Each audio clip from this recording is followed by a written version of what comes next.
Many musicians experience back pain, particularly lower back pain, either from sitting or standing and playing for hours at a time. So we're going to do some back bends and forward folds to try and iron things out a little bit. So because we do so much forward rounding in order to play our instruments and drive and travel and all that stuff, we're going to begin with a backward bend. So we're going to assist ourselves by placing our hands at the base of our spine. Imagine you're sliding them into jeans pockets.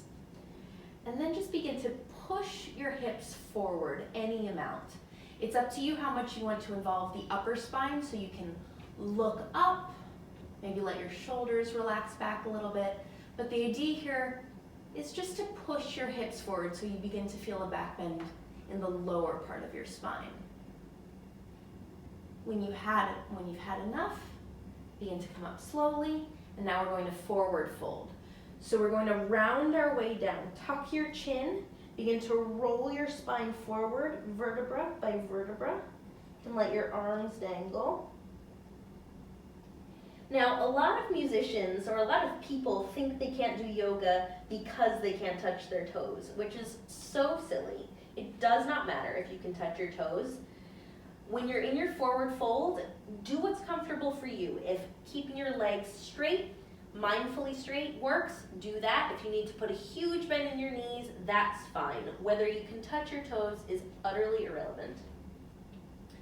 And then just have some fun with this. You can pedal out your knees, shake your hips, do a little cha-cha if that feels good. Like I said, you can straighten your legs if that works for you, or keep them hugely bent. You might play around with your arms. You can grab opposite elbows and kind of dangle, maybe sway side to side. You can hold on to the back of your head, traction your neck a little bit, always being mindful with your neck. You can let your mouth go. You can make kind of horsey noises if that feels good. Just enjoy the feeling of this forward fold, of releasing any tension in the lower back all the way down to the crown of your head. And then if you'd like to make a little flow out of this, we can. So we're going to move from a flat back to a forward fold. So on an inhale, straighten your legs any amount, press your hands into your shins, look forward.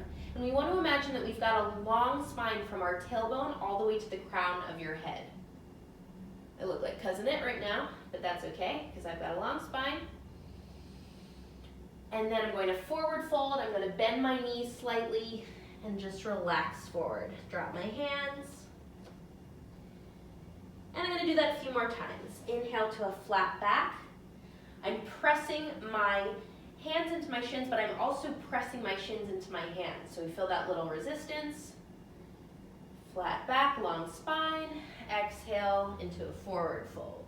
You can do that as many times as you like until your back feels nice and comfy, juicy. And then when you're ready, roll back up. Bone by bone.